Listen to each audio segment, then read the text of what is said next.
I didn't want to go live yet, but here we are.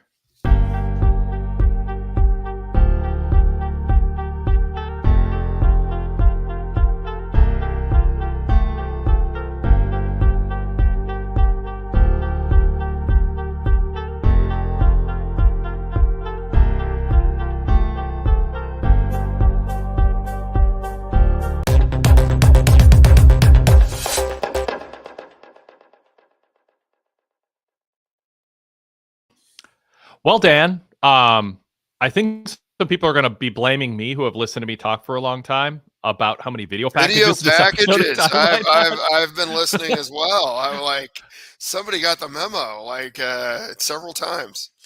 Wow, which I'm not complaining about, by the way. They were well done. Maybe if you're live in the building, you would want a little more in-person, in-ring action. I mean, I thought the MJF Will Ospreay video could have been trimmed a little, but I mean, on their own, they were all good. But I was seriously watching the first hour, and then there were even more in the second hour, but especially the first hour. Like, people who are against video packages who are going to think I've manifested this happening a week and a half here before their big show. So I usually don't ask a big picture question. I usually try to focus on a particular topic, but I want to ask a big question. What do you think of this episode of Dynamite in terms of form? There's the format was notably different, as we mentioned. Its main goal is sell tickets. They've still got to sell tickets and sell buys, pay-per-views for All In at Wembley, and also hold viewership and keep ratings that have matches that matter. And then kind of a fourth way to evaluate a show is the quality of the wrestling and the finishes to the matches and the promo. So kind of big picture, what's your the word of the year? What's your vibe coming out of this episode? Yeah, I think back in the day you did the numerical scores of the various shows and things like that. Maybe it was 100 if I remember right. But yeah, I mean, this is solid. There were a few things that I would have done differently, but kind of 70, 80-ish, I guess, if as a reasonably friendly grader out of 100. I thought the focus was pretty good. I would not have waited for an hour and 20 minutes to mention Bryan Danielson. I know that they focused on it at the end, but that's your main event, and it's fine to hit on that early and often, I think. And so that would be one thing that I would improve upon. Although I think, I was thinking about this, and I know I'm not the first person to say it, but I feel like this is a little bit like SummerSlam 92, in that the Ospreay match is probably the main event for the live crowd, or maybe that's the way they're positioning it at least. And while for the American crowd, I think it is Danielson and Swerve, although there are several compelling matches. But yeah, I thought it was the first match was a little clunky. I really like the three-way. I mean, we could jump around, but I think overall there were more positives and negatives. Kind of a thumbs up, but not like just super enthusiastic thumbs up, I guess. But I generally liked it. Yeah, I think there is a lot to dive into. It obviously we'll cover individual segments and matches in more granular detail as we progress here on the show. But I agree with you that they should have done more to hype the main event. There was actually a time when they announced a tag team title match was coming up, and I was like, did they hype Swerve and Yuta in the opening match when they do the left corner screen at Excalibur Heights? Like, did someone miss their flight? Are they just going to do a long tag title match? Is that are they really going on last with that? Which makes sense because it's the main event at All In or related to it. But yeah, they didn't. As much as they get credit for a variety of things, I think that they did nicely here in terms of promoting the pay-per-view. I wanted to hear from the Bucks. I want to hear from the Acclaimed. I want to. And it's one of the draws for this show. And it's not just about adding viewers or retaining viewers. It's about when the bell rings, having a viewer feel like it's important and they know what the stakes are and they're more emotionally invested in it. Whether you're going to do a clean finish or not, you want people invested in the match every time. I would have those wrestlers talk more, Dad. Yeah, I mean, it's bad enough, honestly, that you have a tag team title match that's not the main event of the show. And if you work backward, you say, well, it's a screwy finish, so we're not going to make it the main event. But I don't like working backward like that, because this is about a repeated game and what you're doing in terms of establishing your different titles. And I felt like they made the tag team titles feel a little less important than they have in the past, and I didn't care for that. So that would not have been because I felt like watching it, I'm like, they've really undersold this as a tag team title match, which they don't have Yep. on Dynamite all that often. So Yep. yeah, Especially with the that Bucks yeah, that's as champs. Yep. for a number of reasons. But yeah, Yeah. that's one of their big draws, one of their big money players, and they could probably treat a little bit more that way. So yeah, it was a little bit, I don't want to say disorganized, but just there was a lack of focus in some ways, I feel like. To me, that's just a trait of Dynamite. It's not a Tony Khan priority to say anything more than in passing in the opening minutes of the show, this is our main event. And the idea of building it up more and getting you more invested in it just isn't in his DNA as a booker and a producer of a TV show. I think it's a mistake, but it's not new. It's something that they typically do. And again, it's not, he might think, well, we have the same audience at the beginning, it drops off a little bit, or it's often very similar throughout the show.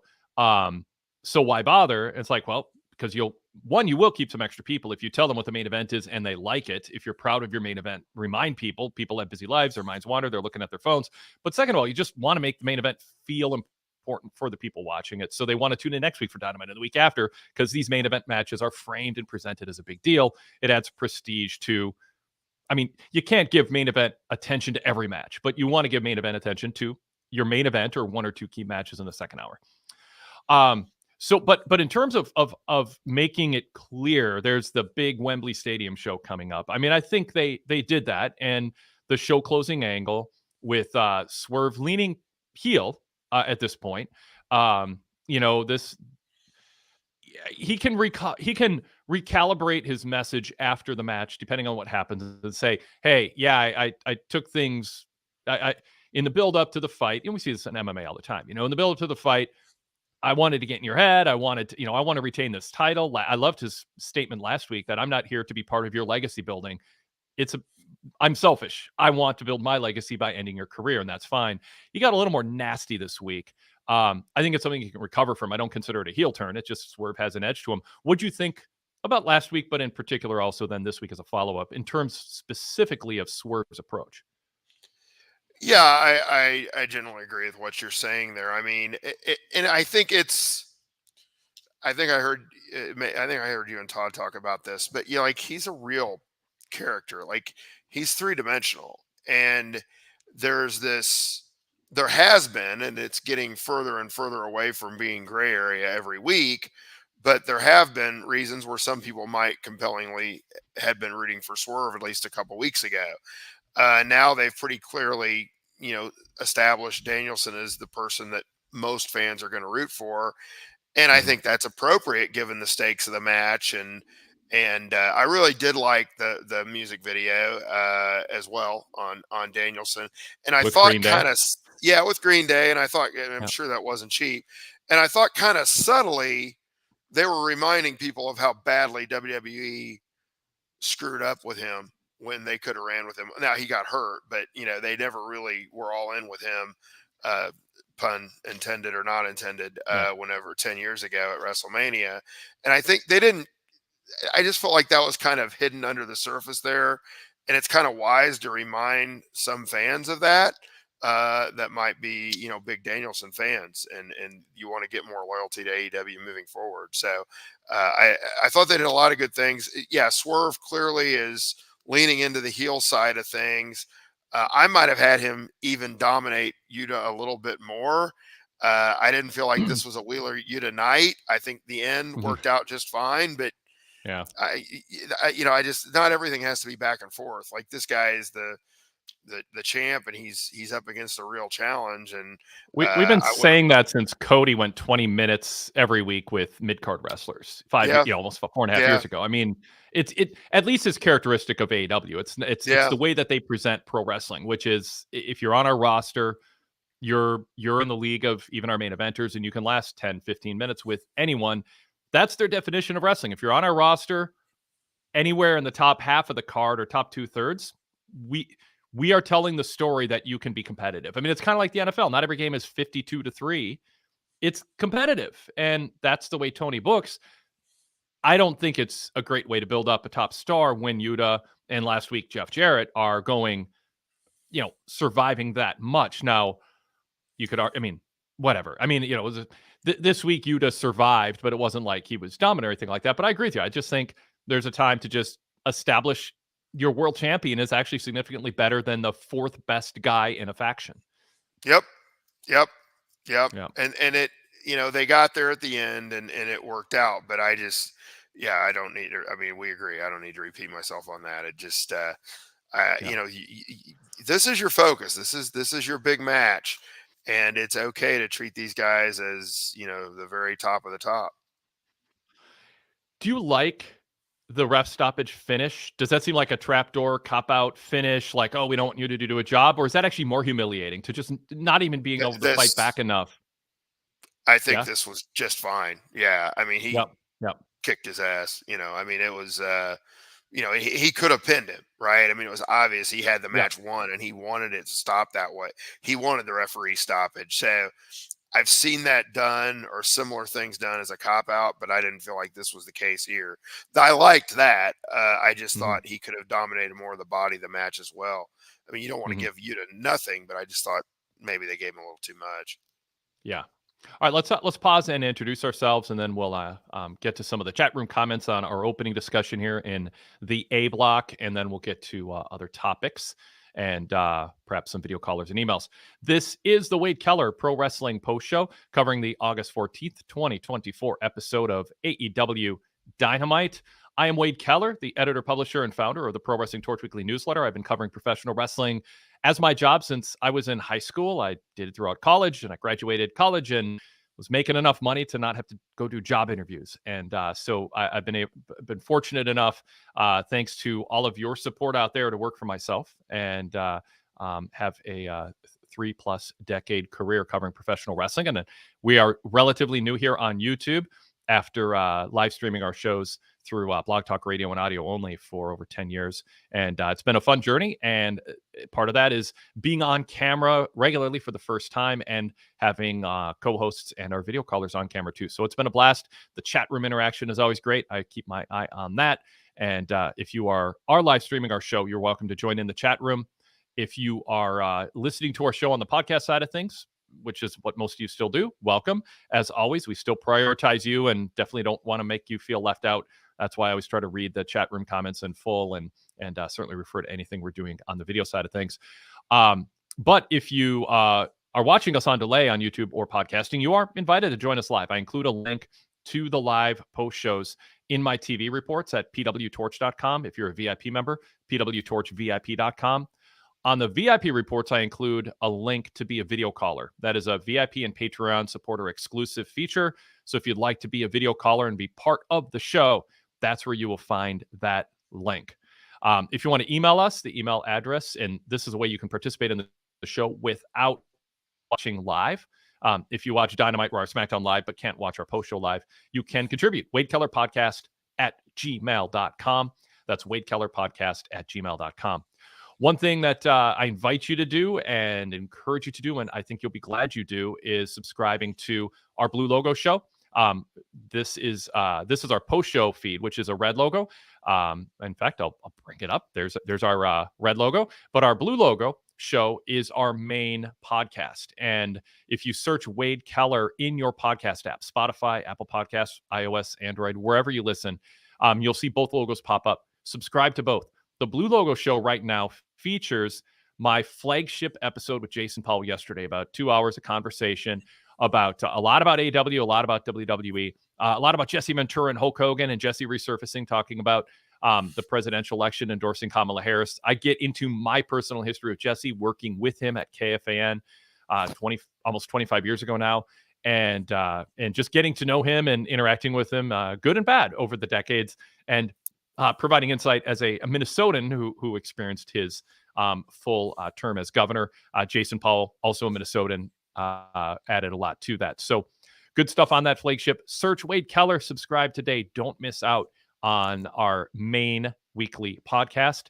The cool part about that podcast feed is it also includes some best of shows, including our interviews. And we've got one, I believe, coming up this weekend from 10 years ago with Stone Cold Steve Austin. I think I've interviewed Steve Austin more than anyone else. I know I've been a guest on his show more than anyone else. And one of those interviews I conducted with him is coming up this weekend, but you can catch up on the podcast feed and listen to that. And also some 5 and 10 years ago flagships, which are really interesting right now, Dan, hearing what we're saying about AEW in the weeks leading up to Dynamite, making predictions on ratings compared to NXT, roster moves, roster additions. It was everybody's dream promotion. They just, it was like the candidate who runs but hasn't declared a position yet, and everyone projects onto them that they'll agree with me on key issues. Dan, well, by the way, introductions. Dan Kuester is my co-host. He is a contributor to PWTorch. I've been a fan for decades, like me, and we bring him on the show on a regular basis, invite him on the show, and he accepts on a regular basis. We don't drag you into it. Dan, welcome. Thanks, Wade. I'm glad to be here.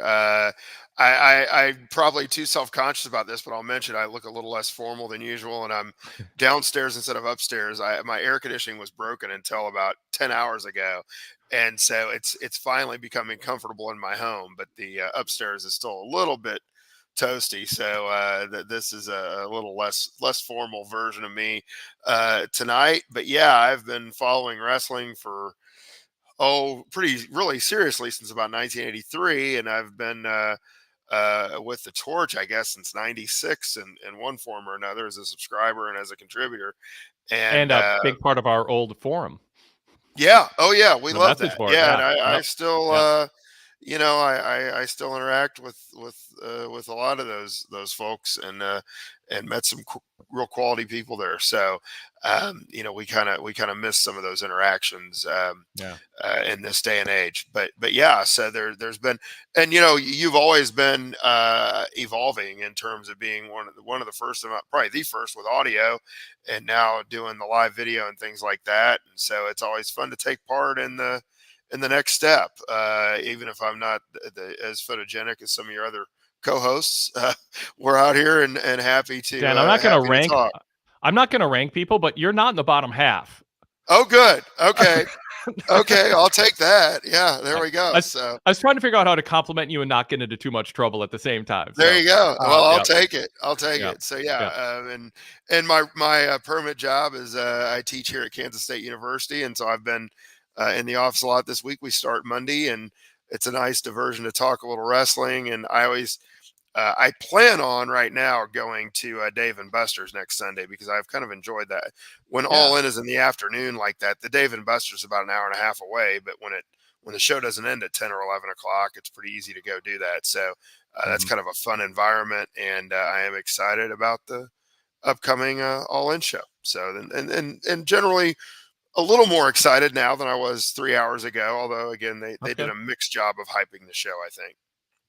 Yep, we'll get into that. By the way, Dougie Dog in the chat room says Dan is the Rick the Model Martel of guest hosts. So there we have it. I need some perfume or cologne in the sprayer there. Yes. All right, Dan. I said that we're running our 5 years ago shows about Dynamite when it was, just a twinkle in our dream wrestling promotion eyes. Your screen froze on me, by the way, Dan. I don't know. Maybe it can say something. Let me see if I can at least hear you. Okay, I can't. So maybe Dan's got to reset his computer or something. Chat room, just let me know that I'm still live. Just say, yeah, we can see and hear you, Wade. So, yeah, I see Rude Dog in the waiting room. Gives me a thumbs up, so that's good. Chat room, you're no help. Nobody is rushing to type, Wade, we see and hear you, which would be nice to have someone do that. Anyway, okay, there we are. Now a bunch of people all at once did. Thank you. Dan, at least we caught you smiling. So that's good. Let's since I did lose Dan, I wanted to ask him about his thoughts on AEW. While it was in its before it had launched as a weekly series, and how it has lived up to its his image. But I'll table that question and instead jump to our first video caller, and then I expect Dan will call back unless something terrible has happened to his Wi-Fi or power. Scott from Tampa, are you ready? Are you up for us? Ready for us, Scott? Yeah. Sorry, I didn't give you. Yeah, I'm ready. Cool. I'm ready. Sorry. Yeah, hey, awesome. How you doing? So I'm good. Kind of I'm just good to see you, Wade. But I'm disappointed that Professor Dan connection dropped off, and he's one of my favorites. He'll be back hopefully, unless like I said, something terrible has happened. Not to be too dark. Oh yeah, Jesus, man. No, I know. actually, I thought it was a good show tonight. Within the first hour, I think it was towards the maybe like 5 minutes left in the first hour. I think they only had 2 matches up to that point, and they had ran a bunch of nice video packages. And I immediately thought of you and all those people last week who were getting at you about AEW, not showing enough videos and accusing you of wanting the AEW to be more WWE. But I loved it. I thought the package of Darby Allin and Jack Perry, that was great. And then the follow up right after that, with Jack not just sitting back and just taking it and going at Darby. And the Mariah May package was nice. And of course that Brian Danielson. Wow. That video package was excellent, hyping All In and of course, the MJF and Ospreay. That was another one. I was already inclined to purchase the show, but I thought that by the time first hour was over, I'm excited. Like I wish it was this Sunday. So I'm really looking forward to it. So you and Dan may have already touched on it a bit, but because I joined in late. But what are your thoughts on the presentation of the tonight's show? Yeah, so we talked about how it was video package heavy, and it's funny you bring it up because I was somewhat self-consciously watching the first hour as it came, as we moved into the triple threat match, the three-way match, thinking, are people going to blame me for all the video packages? Because the Hangman Page Lethal match went 9 minutes, and then the Mercedes Sheeta match went 9 minutes, so it's not like there was no wrestling, but definitely there were video packages. I thought and promos too, the Pac promo and that kind of thing. I thought that the Darby Allin video, with just one exception that I commented on in my TV report at PWTorch, I liked a lot. The part that I took issue with, and it's just a thing I've been bringing up, is I think there's too many wrestlers talking about the obligation to contribute to the company. Anthony Bones is like, we've given so much to AEW, and what have we gotten back? And Darby's like, what has Jack Perry ever given to AEW? And it's like, it's not a collection plate that gets passed around and wrestlers, donate to or give of themselves to the greater good of AEW. It should be the idea of a promo should be that Darby wants to win matches and settle feuds, and Jack Perry is a jerk who people like to see get beat up, and he wants to keep him from getting a title, and he thinks he's better than him. I don't like wrestlers it started back in ECW, 25 years ago. It's all for the cause, it's all for the ECW cause, but ECW had a cause. They were rebelling against corporate stayed wrestling at that point. AEW doesn't really have that going for them. So that aside, Darby's become such a good talker, and the footage that they interspersed with his fresh content was really well done. And really, AEW stepped up. Even Taz at the end of the Danielson video just threw out a compliment saying that the production team did a great job. I know in the chat room, people commenting about the video packages being really good. So, I mean, it feels like you said, you want the show to be this Saturday. I mean, it almost felt like the final show before a PLE, before a pay-per-view, whether it's WWE or AEW doing it. And they've got another show next week, and it's in Cardiff. It's going to be cool in a different atmosphere. So I'm not quite sure. I'm not complaining, but I'm not quite sure why they treated this almost like the final hard sell. Yeah. I get maybe because it is the last Dynamite in the States, I guess, before. I don't know what they'll have next week. But yeah, I kind of thought that. I'm like, man, usually the last show before the pay-per-view was the promo, package every show. But in the event, at least they're heavily excited for next week. And I'm glad that you pointed out that it's the next week's Dynamite's in Cardiff, because I didn't know, and they didn't really promote that heavy, unless I missed it. And I was a bit confused when Claudio and Okada's promo, and he's like, I wrestle you in Cardiff. And I'm like, All In is in Wembley. Does he not know that? Like, I thought it was a little, for me, I'm thinking, whoa, that's embarrassing. He doesn't know, or he messed up on his promo. But, and I guess that's another thing, that match is happening on free TV. I wasn't going to bring that up, but what are your thoughts on that?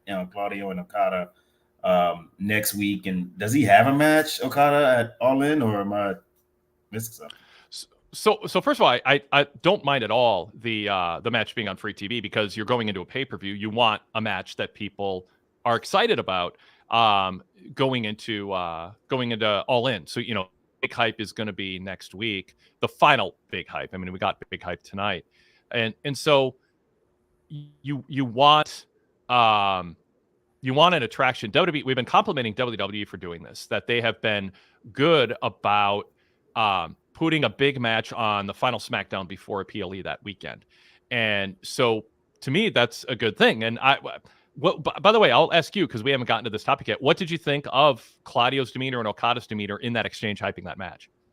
I love Claudio's demeanor. That's, you know, he was on brand, you know, very not I won't say boring, but just matter of fact, you know, just he's about business. That's what I always liked about Claudio. And the Okada thing, you know, I did like the fact that, you know, he's even though he was doing a stupid comedy thing, but with Claudio kind of having that rebuttal at the end, like, you know, I want to see the comedy guy.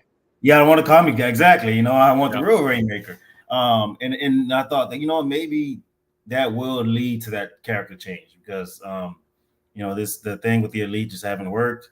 You know, and seeing him in this role right now, and like I said, I mean, All In is the biggest show, and I don't think he has a match. And you know, right, he's not listed yet, but I'm assuming, yeah, I'm assuming he'll be on the. I mean, he should be on the show for sure. I mean, it's Okada at Wembley, so I think next week's match will set up whatever they're going to do. It could be a rematch or something else.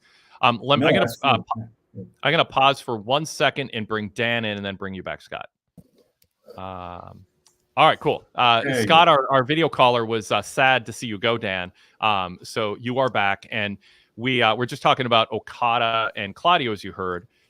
So Dan, comment on that, because I thought it was there was a self-awareness to, I don't know if self-awareness is a word, an awareness of the buzz on Okada in Claudio's promo that says, I don't want the EVP goof who's just out here to make his friends laugh in the back. I want the Rainmaker. I want the D1 guy.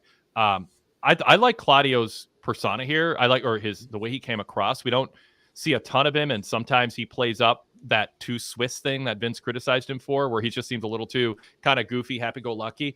I like serious athlete Claudio. I want more Luthez and less whatever he does sometimes otherwise. So I like that. And I actually thought Okada was good, even though he had did a little comedy and kind of was snarky. He looked like a serious athlete who wants to not necessarily maim Claudio, but certainly retain his title and beat him. So I'm curious for your thoughts on that segment, Dan, and then I'll throw it back to Scott after that.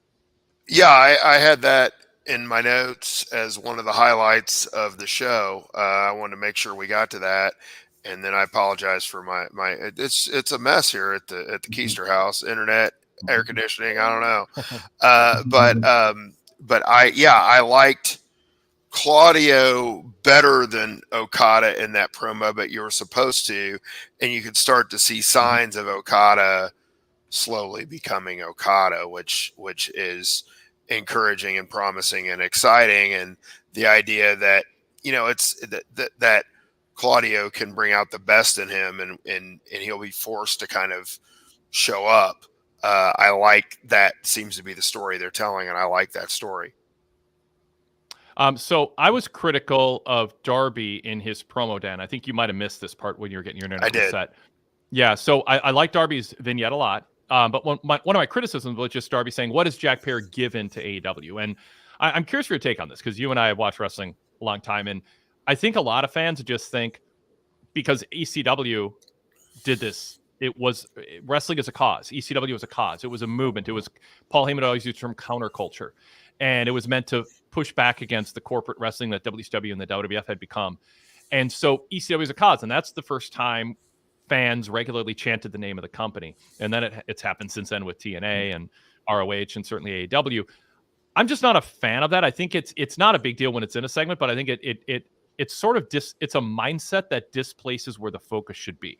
So in and of itself, I don't think it drives buys away. It doesn't ruin characters. It doesn't make matches less compelling. But I think it's time spent one, it's a reveal of a mindset, and it's time spent displacing something that could be building up what's more important, which is, Jack Perry, I'm not going to let you beat me because I want to win my matches. I want to win titles, and I don't like you, and I want to humiliate you by beating you. This shouldn't be about, have you donated enough to the AEW collection plate in this cause that we're all fighting for as AEW loyalists, and we're fighting for a brand. I don't like that. I don't think it's the worst thing in the world, but I'm going to speak out about it. I'll throw a super chat up here from Zach Barber. Thank you, Zach, for that. For the super chat. He goes, Darby saying he's given a lot to AEW is fine. He's a babyface. He's all about supporting the brand. That's been his thing for a while. So I'll add this and I'll throw it to you then. I don't think the fact that it's been his thing for a while is a defense. I don't think it should ever be a wrestler's team, babyface or heel.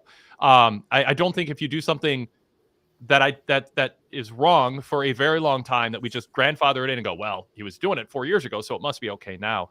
It's not a new thing.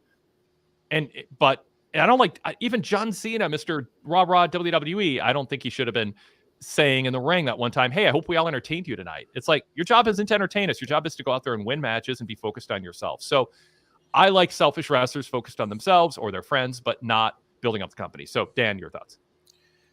Okay, I kind of see where Zach is coming from here, though, because what I like about Darby's character is he's very clear in saying, here's this guy that loves wrestling. He gives everything to wrestling. It's not that AEW is the cause. It's that they were the only ones willing to give him the opportunity to prove how great he was. And so he is thankful for that. And he wants AEW to be a place where you earn it. And his implication is that Jack Perry hasn't always earned it and that he doesn't like that. And so it's nuanced, but I think it's different from the rah-rah go team thing. Not so much as he's saying, look, you know, I want to wrestle the best and I want to wrestle the guys that really deserve it. And then he's kind of acknowledging that maybe now Jack Perry's getting better, but at first he didn't deserve it. It's really I mean, I'm kind of talking myself out of arguing with you here a little bit because it's really meta, but there's some meat to the bone there, I guess, is what I'm trying to say. It's not, you know, chaining TNA for no reason to give a really different example. So I see some of it, I guess, is what I'm trying to say. And I don't think it's a worse thing for Darby to be pro the company he works for. I just don't think in a personal grudge feud with between any two wrestlers, that should be one of the first things that comes to a wrestler's mind is we're here to defend the brand we work for as if it's some cause, because your AEW is not fighting WWE. ECW was, in a way, their whole brand was, it's not that we have the best wrestlers in the world. It's that we wrestle in a way that stands out and pushes back against corporate wrestling. AEW doesn't really, that's not really their thing. I mean, some fans see them, as the answer to WWE, and I get that, but that's not really the mission statement of AEW. The mission statement of AEW is international wrestlers and giving wrestlers a chance to show who the best is, and this is where the best wrestle. So I don't want to further belabor the point, but I will interject a few chat room comments in response. Ramen Noodle said, Zach is on point. That works for the AEW fans. Ramen adds, framing someone as disloyal to AEW is one of the most consistent ways of putting heat on a bad guy. It works nearly every time. I would argue there are better ways to go about that are less meta. Chris Johnson, I put this up. Wade is right on this. And Derek Hubbard said, I'm not a fan of it either. It reinforces a team tribalism that has divided fan bases between the promotions. And then Joe Schmo says Dax does the bad rah-rah promos and Darby does it well. And then MZ says Darby does feel like the most loyal AEW wrestler, though. I think loyal to an extreme. It doesn't bother me, but I do without it in general. But I think it works for Darby. And finally, Derek added, it might work for the diehard AEW fans. But what about the general wrestling fan who support wrestlers from various brands? And that's the thing. Is it a little too narrow? Are you asking people to I'm trying to get rid of the comments on screen. Are we? To me, it's just displacing a better way to sell matches. That's what I'd say. It's not awful. It just displaces. It wastes time, and it's a window into a mindset of wrestler promos that I think ought to go away. Scott, you've been patiently watching. You got to hear Dan talk. You got to hear me talk. The chat room's Yes. interjected. You can respond to this or change topics. I know you probably have more in your mind. Yeah, just briefly. Yeah, I'm totally with you. I don't like the whole, you know, if that's like the basis of your promo, I don't like it. I mean, you can mention it a little bit. Yes, this company, you know, hired me, blah blah, and they believed in me. Great, Graphically. but like, yeah, but the whole, yeah, it does create tribalism, just like Derek said, and I think it continues that small bubble mind frame that I think a lot of AEW fans have, and maybe Tony himself. But moving on from that, it's kind of stealing your thunder and on Lady B's super chat, but that's what I was going to talk about. The Swerve acting heelish. Is he a heel? And then I had the same thing with Hangman earlier in the show, where it's like you know, he attacks Lethal and Jarrett that way, and all the commentators are like, yeah, you know, that you have to be aggressive sometimes. And I'm like, what? Like, I get it, but like, they're about to have a match. The guys are having an interview. You just attack them, and we're just supposed to celebrate that. And then same with Swerve, which is like, you know, a couple of weeks ago, here you go. You're saying that you're Mr. AEW because you're the world champ, and you know, you want us to believe in you and fight. And then I understand you want to. It's important to have a grudge going into a title match, and he's making it serious. But I thought he went way too far, and I don't know exactly. I mean, I'm sure you can come back from it, but like, how do you at this point with him still having Prince Nana, and then, like I said, doing that, and he's been acting heelish. So, what are you guys' thoughts? I mean, what? Yeah, great. I mean, great. I know I'll get it all in, you know, to cheer Brian, but going forward from that, you know, what do we do? Yeah, no, it's a great topic. I brought it up in Block A with Dan, just saying I think Swerve could recover from this. He's an edgy guy. He doesn't promise to be, you know, play by the rules or be, you know, super straight laced or whatever. And I think he can come back with whatever happens at All In and get fans on his side if the right heel steps up to face him, and fans will accept that. Doesn't mean it's perfect. And I'll throw Lady B's super chat up. Lady B, thank you very much, by the way, for that. After tonight's show, my friends and I are wondering, why does AW want us to boost Swerve after making us love him after the Joe feud? Even for us newbies, Swerve Hangman makes the most sense. So Dan, I'll throw to you for comments, and then I'll keep an eye on the chat and throw some other comments in there too on this topic. Well, I mean, the counter to that is they have a real tight time frame with Bryan Danielson, and it does make a lot of sense. Swerve and Hangman would make a lot of sense, but if they're going to do this with Bryan Danielson, and I would argue that you do want to get the most out of Bryan Danielson, that he has to be wrestling the world champion right now, and that happens to be Swerve. And yeah, I kind of and Scott may have heard Wade and I talk about this a little bit earlier.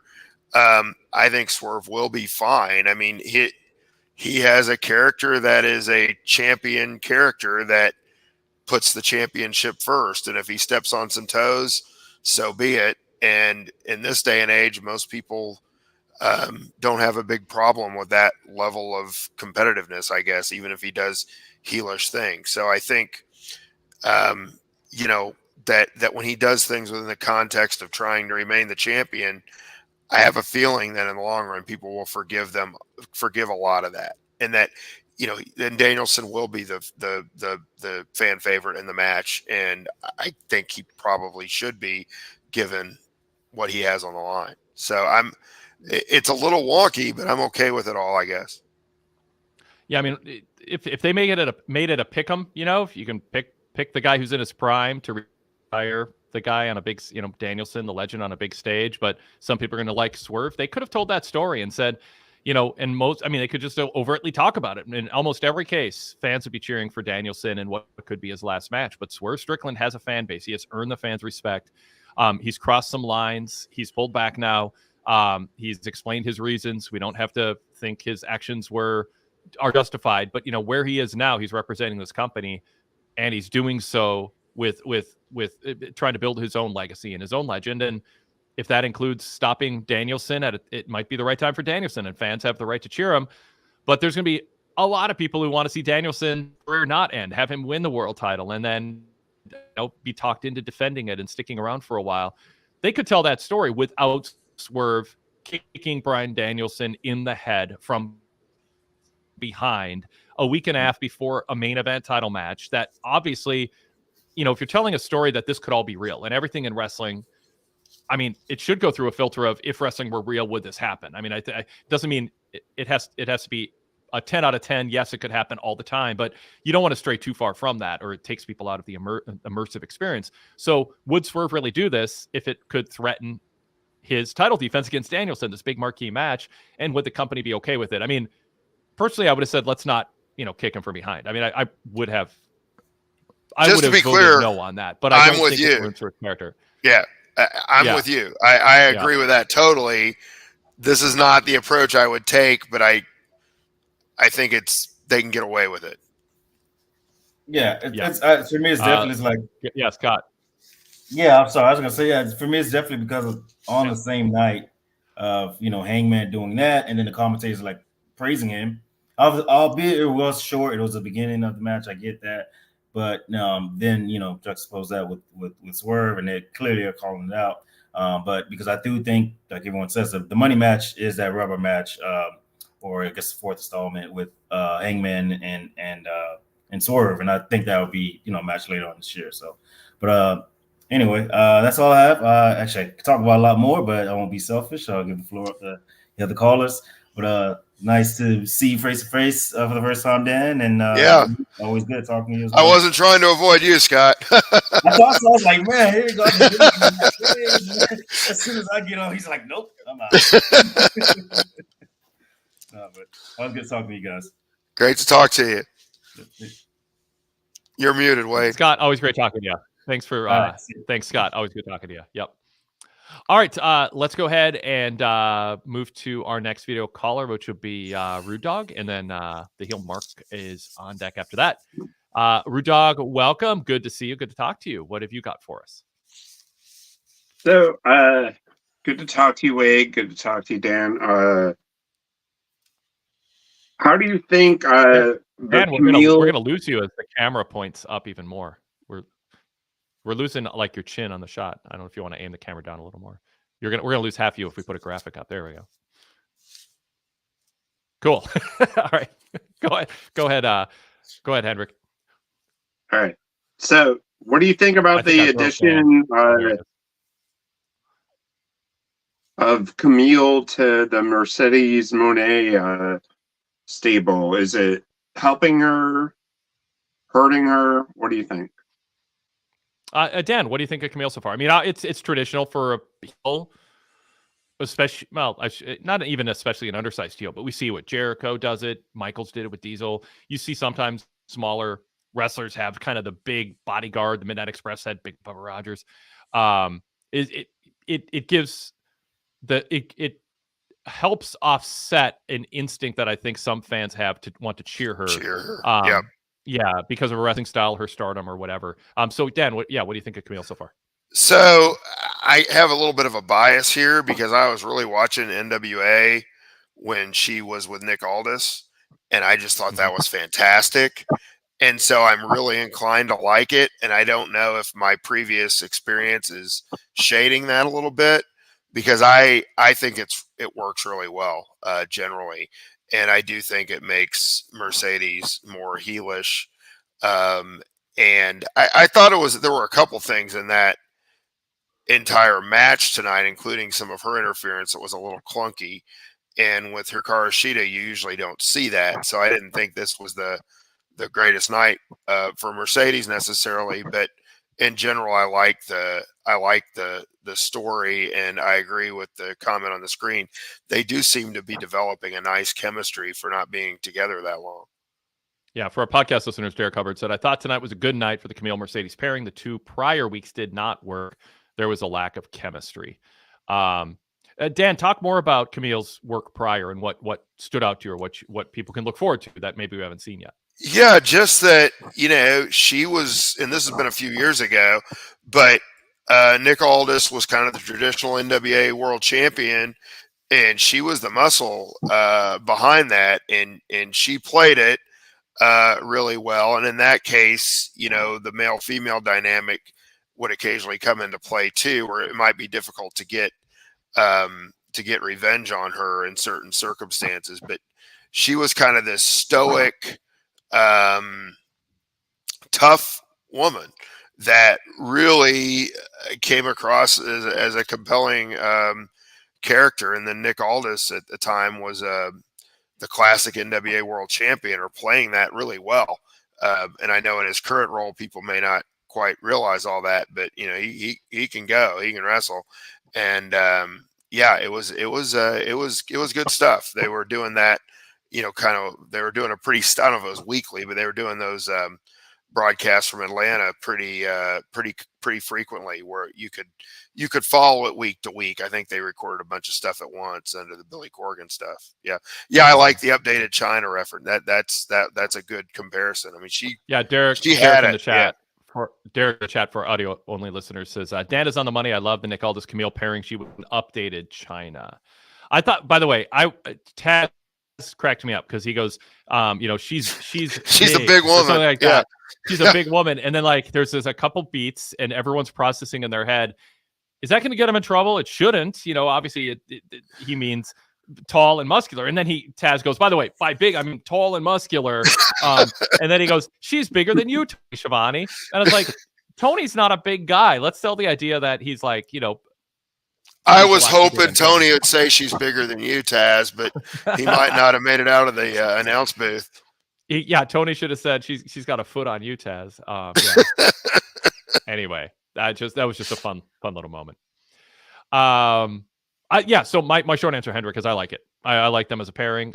But they need to develop chemistry. You know, if Mercedes doesn't pay attention to her in some way to help define her in terms of how she reacts to her, how she introduces her, and just kind of is in her own world, that's going to hurt. So we should get a sense of what their relationship is. We point to the Bloodline storyline a lot as a recent example to prop up, but you knew the dynamic in the relationship, you know, like all the lines were crossed. Like we know Jay, how Jay and Jimmy are different with Roman. We know Solo in his body language. We know how Heyman's dynamic is different with everybody.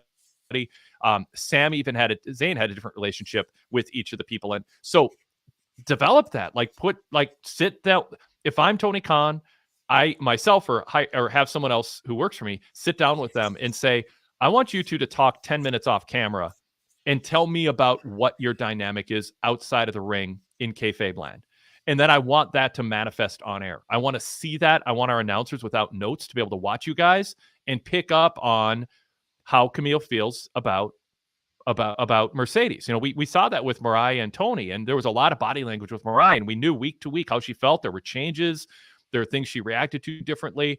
Like even like Cody and Randy, when they're teasing Randy might want Cody's belt, like they don't tell you, you just see it. Randy eyes the belt. So just put thought into that. Give us that extra layer with those two as we move forward. Rudog, back to you. Yeah, I mean, I'm already getting like, is Camille really hasn't done anything yet, but she already kind of seems like a big star. Like, could she overshadow Mercedes? Like, kind of like how Rhea Ripley overshadowed the whole Judgment Day. I don't know, but we'll see about that. I'm not worried about her Are you worried about her overshadowing Mercedes? Because I think they're different enough, Dan. They can just complement each other. Yeah, and I think, you know, the things you're talking about, the subtleties and is there jealousy there? I think it's probably too early for that. So I don't. Well, for sure. I don't mean specifically anything. I mean in general. I want to know. I want to feel like those two really are good friends, or I want to feel from the onset that Mercedes just looks at her as a bodyguard and treats her like trash. Like whatever it is, I want to, after the next couple of weeks, I want to be able to say to somebody, oh, Camille and Mercedes, you haven't watched? Oh yeah, this, and this about them. Just kind of show us what that is. Yeah. And see, this might be nitpicky, but the spot where she interfered, where Sheeta was going to attack Mercedes, suplex, and she got in the way. This was at the ringside, middle of the match. Okay. I didn't like that because it's like, I know they didn't touch, but she's still interfering with the other opponent's offense. Like it's right in front of the referee again, which they do a lot of that in AEW. I'd like for her actions to be a little more subtle than that and less kind of in your face, and at least in the referee's face. And so that kind of irritated me. You certainly could do that. I mean, she could have plausible deniability that she's not intending to get in the way and she's trying to move out of the way, but in reality, she's not, and the announcers could debate it. It's not like AEW is a stickler for rules in that way. They're sort of arbitrary who gets to stay at ringside and who doesn't, but that's a whole other issue. Rude Dog, back to you. Okay, different subject. So the Hook and Jericho segment seemed a little clunky. I want to be a Hook fan, but I'm not sure if Jericho is helping or hurting. How do you think that's going? Dan, where are you on this? I thought he was, and I think he will reveal that he can actually see out of that eye. But now that they had the match announced, I kind of expected that to come out tonight. And maybe they'll say he's still blind in the one eye. I mean, he showed some pretty good fire at points, and he quoted Jericho at the end. But I didn't think it was a super segment for Hook in general. And I don't know that I can really put my finger on it. There were just a couple things that seemed a little forced or awkward. But he's done reasonably well in the ring, so we'll have to see. We'll have to see how he does with the match with Bill next week. Yeah. So Adam Kidd in the chat said Hook is overrated. I don't know if overrated is a word. Maybe fans just got overinvested in him before he showed he could do more than be, the cool guy in the sweatpants with his arms crossed, standing behind wrestlers, looking like a super cool guy. But he wasn't ready. Tony Khan clearly decided he wasn't ready to be pushed ring. And when we saw him wrestle, there's a different kind of rhythm to the way that he works that doesn't feel like he's taking to the natural rhythm of a wrestling match as naturally as others, and he just doesn't have the reps. So, but I think his mic work is meant to be a little offbeat also. Like there's just something about the way that he delivers his lines. It was too affected for a while. Now he's talking a little more, revealing his accent a little more. I thought it was fine tonight. Yeah, I still think I still think Hook has a cool factor that is maintaining itself as he expands into being, frankly, just more broadly more useful. And I Zach in the chat room said he's hurting. Here we are. It's hurting. Rude Dog. Jericho involved in anything hurts at this point. Zach's very against the learning tree gimmick, and I know some people are, and I know other people really like it. I lean more towards it. But Jericho's a good opponent for Hook at this point, honestly. I think they'll have a match that tells a story, and Jericho doesn't have the athleticism he once did, but I think he can work a psychologically sound story with Hook that will get the kind of reaction that they're looking for. I just hope Hook develops as a wrestler where they can kind of have him as kind of a normal standard wrestler that they can just reliably go to for matches that don't stand out as, oh, this guy's different. Is he green, or does he just work a different style, or is he trying to use a different kind of set of offense or whatever? Dan, what do you think? Yeah, I was going to say, I think, and this isn't the highest praise for Hook, but I think he was really benefiting from Joe. And I think it's kind of unfortunate that Joe's not there right now, because he was really doing well. And I know you're like, well, you don't want him to always be a background player, but he's not had a very long career. I mean, we've seen him from the get-go, basically. And I think another 6 months behind Joe and Shibata, but where Joe's kind of the leader, that was a really great dynamic. And it's just a little less smooth right now without Joe. That's one of the things I would suggest. Before I throw back to Ruda, a couple chat room comments. Joshua White says if Hook beats Jericho handily at All In, it'll help him. Otherwise, it's not good for him. Adam Kidd chimed in again, said, give me Dom over Hook every day. And then Joe Schmo said, I remember when people were saying Hook was progressing faster than Dom. Certainly Dom has progressed to a level very different and much higher in the ring and on the mic and as a character than Hook. But they're very, very different characters too. I have different expectations for them. Lady B said, I think fans wanted a trios match with Hook and Jericho, but TK did two trios matches already. And then Chris Johnson just said, agree, Adam, Hook's promo was rough, not believable at all, just really bad.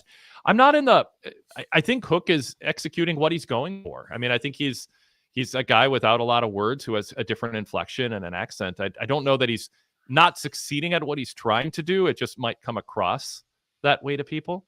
But anyway, and Zach Barber with stating the obvious. Wade, Dom is just there in the ring. He's not Ospreay, LOL. Never said he was Ospreay, but he's coming along well. Rude Dog. All right, we'll go to a different subject. So Orange Cassidy has had a pretty great career in AEW so far. He surpassed what I ever thought he would do. But I mean, he's still pretty much the same character. I mean, just maybe a little more talkative. I mean, can you keep this type of role alive, or does he need to change something up or tweak something? Dan. Well, I'd keep rolling with it right now. I mean, it's a tough character to change, I think, and he's shown nuance off and on, and times where he's tried harder. I really like that 3-way match tonight. Usually, those things seem really contrived and dumb in some cases, and those guys all struck me as people who were competing to win. And O'Reilly and Cassidy were kind of working together, but also competing. That's probably my favorite match on the show tonight. Honestly, I really like that match, and I credit all three of those guys because that's not an easy dynamic to pull off. That's not exactly answering your question, Rude Dog, but I didn't see that character working at the get-go. So I'm probably not the person to ask what's the evolution of Orange Cassidy that's going to work, that might be there, and I may not be good enough to recognize it. So, but I would keep going with what's working, and I think he's still effective, which I probably wouldn't have told you would be the case 3 years ago, and I have to tip my hat to him. Yeah, Orange Cassidy's a really good worker. I mean, just a super reliable hand. Tony Khan trusts him a ton and features him a lot and is a big fan. And Orange Cassidy had a gimmick that was fun on the indie scene to get a pop from 200, 300, 400, 500 fans, sometimes 80 fans. I mean, it's the indie scene, but it's not something you can just do week after week, month after month, year after year on national cable. And it's also a polarizing gimmick. I mean, I know I've talked to people who Orange Cassidy has defended his gimmick and says, hey, I put a lot of thought into it. Here's an example of things I won't do with it. Here's what I do. It's more believable. I choose this moment in the match. It's about head games. I keep my defenses up. I never put myself in a position to be vulnerable if the person isn't into it and doesn't stay. Whatever. I mean, I'm not quoting him exactly, but it's a gimmick he's thought through. But at some point, you just got to sort of become a wrestler and have good matches. And I agree with you, Dan. That was the in-ring highlight of the show. 3 pros. I mean, O'Reilly and Strong are so good. Also, we just put up an interview Pat McNeil did 10 years ago with Roderick Strong on the PWTorch Daily Cast feed. So if you haven't subscribed to that yet, I encourage you to do so. It's cool listening to him talk about where he was 10 years ago in his wrestling career.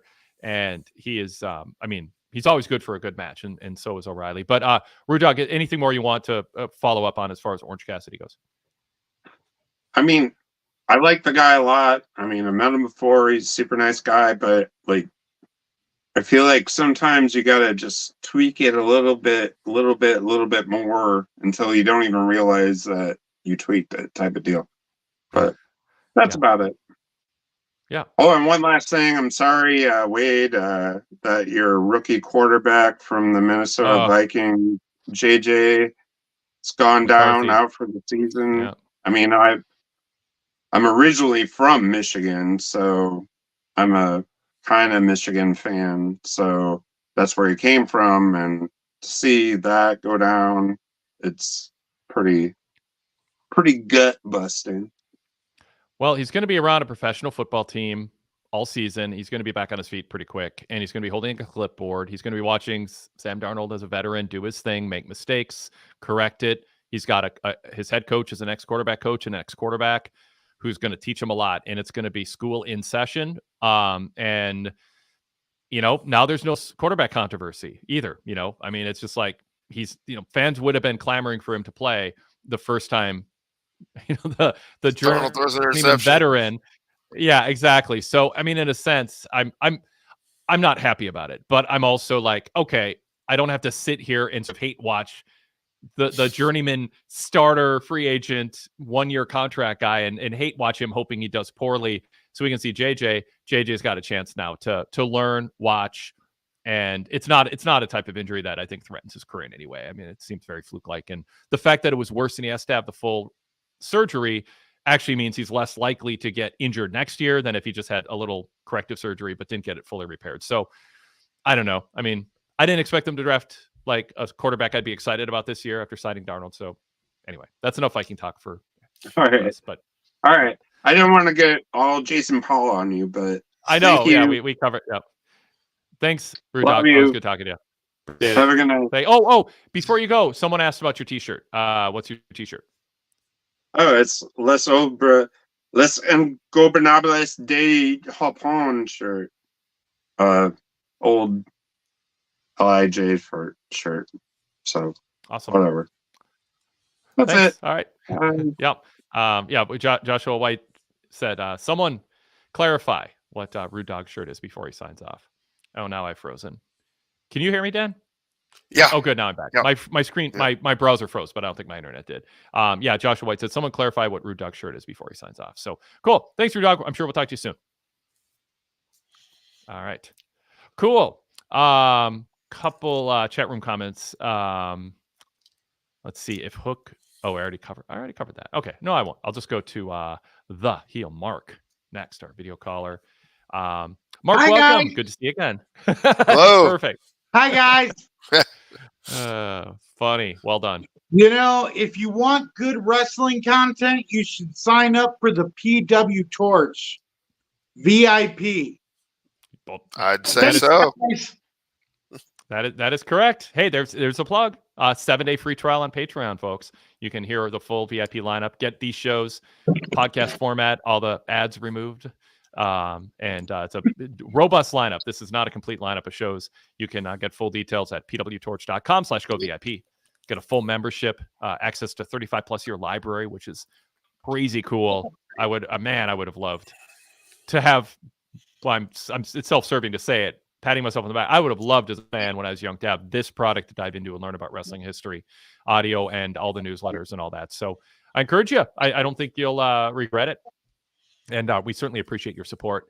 And even though it was a little in shtick and in character, Mark, I appreciate the opportunity to slide a quick plug in there. Jericho learning tree, man. Yeah, I love the learning tree. And you get to see my little collection. There was a guy with a record collection. This is my wrestling collection. So. That's nice. I like. Yeah. My buddy in the Squared Circle Society, which you see, this is the podcast that's coming up. We have a group chat. They all love Rude Dog, by the way. They always say, we can't wait for Rude Dog. But no, my one buddy says, dude, you have a wrestling museum in your living room. So anyway, AEW. So I really was excited about the Darby Allin promo and the Jack Perry spot that was really good. But because I'm so getting new into AEW, because where I live prior, I didn't get TNT or TBS. I couldn't on where I was living. So now I do. Everything was just YouTube highlights. So for the past 6 months, it's just binge watching AEW like crazy. But I had to Google what a coffin match was. It's what's a coffin match? So I'm like, this is going to be exciting, but I wanted more out of that little promo spot. It seemed so rushed. You know what I mean? Did you guys feel that way? Well, I have a question that I think Wade's still muted, but there he is. But I think he may ask this on his report. Why was Darby heading to the ring? Yeah. Did he have an opponent that I didn't hear about? Like, he just did a promo. Yeah. They're playing his music, and he's walking to the ring and to get attacked. Yeah. Just announce a jobber and say Darby's wrestling, Joe Schmo. It doesn't matter. Yeah. That was sloppy. I hate. Well, I don't hate to be that guy. You should do the details. It makes it a better viewing experience, and that was sloppy. I was kind of wondering at you, like, why is he coming down the ring? And if you're going to do an angle with Jack Perry and Darby, you don't want people distracted by the fact that you didn't pay attention to the detail work to explain why Darby was there. WWE does it. They show Nick Aldis or Adam Pearce on their phone, and they would never do that unless something was about to happen. But the way they present the thing that's about to happen is completely unplanned. So why were you filming them looking at their phone in the first place? And it's so easy to make it more logical and immersive by having a camera guy in the hallway following a wrestler into the room. Like, you establish in the narrative structure. Now I'm ranting on WWE. You establish in the narrative structure. We have camera people backstage roaming around looking for newsworthy things to share with our viewers. And when someone is on a march towards the GM office, we cut to it, or we filmed this earlier. Explain it. Don't be lazy about it. And same thing here with Darby. Just say, Darby asked earlier for a match. He wanted a match, and we scrambled to find an opponent. His opponent is in the ring. Like you said, Dan, doesn't have to be a big name, and boom, Jack Perry attacks him. I mean, it'll be transparent what they were doing, but we'd appreciate it nonetheless. Yeah. Like, I'm a huge Darby Allin guy, and I love the fact that he's like, oh, I'm all AEW. I'm AEW, but like, dude, honestly, I can't wait till he gets the heel turn. Like, dude, that heel turn that he gets is just going to be insane. I don't know anyway, how soon, if ever, that's going to be. Yeah, soon, if ever, but like, dude, when he gets that heel turn, I'm going to go nuts. I like him following in Sting's footsteps. Yeah, we didn't need a heel turn from Sting. I don't know if I can buy what you're selling there, Mark. I don't know. Dan, there's a reason they call me the heel Mark, dude. Okay. Yeah, well. He's one of the few babyface characters that I'm like. But anyway, going on, I was so confused with the acclaimed Young Bucks match, because I'm just sitting here, I'm like, dude, this is a match that should be on pay-per-view. You're talking about the Young Bucks, one of the greatest tag teams ever, and the Acclaim, one of like the youngest up-and-coming tag teams. Like, why? And you're going for the tag team titles, which is something that you guys always pushed. Why isn't this on a PLE or a pay-per-view? Like, what? And then FTR comes out, and you're like, oh, this is why. We're doing something different. And then all of a sudden they're like, we're going all night long without a commercial. And then, oh, that's right, there was a Swerve Strickland match. I totally forgot about the Swerve match because the tag team title match. I totally forgot about it. It doesn't take much time to just show Wheeler Yuta lacing up his boots in the back and show Prince Nana and Swerve Strickland having a little conference, maybe stretching, whatever. Just go into your last commercial break, or show an inset during the tag team title match. Hey, coming up is our main event. It's Swerve Strickland. He's a world champion. He's wrestling on Dynamite. It's always a treat when the world champion wrestles on Dynamite. Wheeler Yuta looking to make, just pay a little lip service. Wheeler Yuta looking to make, and I know there's no pause in Young Bucks matches, but you could have done this earlier too in the triple threat match, three-way. Wheeler Yuta looking to make a statement. He's not in contention for a world title, but he said he's not a warm-up match, and he's out to prove it. Just give us a couple talking points, set the stage. Don't leave it to our imagination to come up with it. And, a little inset or going in and out of commercials, showing them on split screen, warming up. It's just super easy. It takes 15 seconds or 8 seconds, if you're just going to show them and not talk about them. And then, Mark, you're not wondering or thinking, wait, there's another match after this tag title match, because But they've made it yeah, really clear. like I said, like I totally forgot. Like, Yeah. and Wheeler Yuta, that's the guy I've been getting into because I followed Moxley over from WWE because I loved Ambrose but we talked about this. I loved his whole career. But anyway, it's just I totally forgot about the match. Just like how could a match that has your world champion and how could I forget about a match that's like that? Mm-hmm. Yeah. But my other point that I really wanted to bring up, and I'm sorry, like I know everybody is like noticing this, like just like everything with AEW, like tickets are like going down. Like literally, I had a friend that said he could get AEW Dynamite tickets like the day of the show. I'm like, dude, that's crazy, man. He's like, no, man, I'm dead serious. Well, Mark, you can get tickets to any WWE show the day of the show. Almost any WWE show. I was going to say. I mean, there's always tickets. The key is, and maybe this is what you're getting at, is you can get them cheap on the resale market, or AEW slashes prices or gives 2 for 1, and you can get good seats on the day of the show. That's the other thing, because they are drawing 2,000 or 3,000 most weeks right now. Yeah, well, basically what I'm saying is like, because AEW has been like what you said, almost like an ECW kind of movement.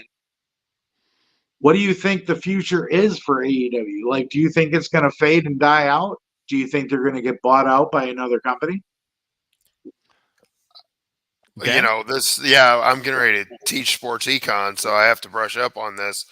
I think we're going to hear about. I didn't get to hear Rich and Wade yesterday, although I texted Rich about it a little bit, and I have it in my audio to listen to. I just subscribed today to Puck with John Aron because I need to follow this stuff a little bit better to teach the sports econ.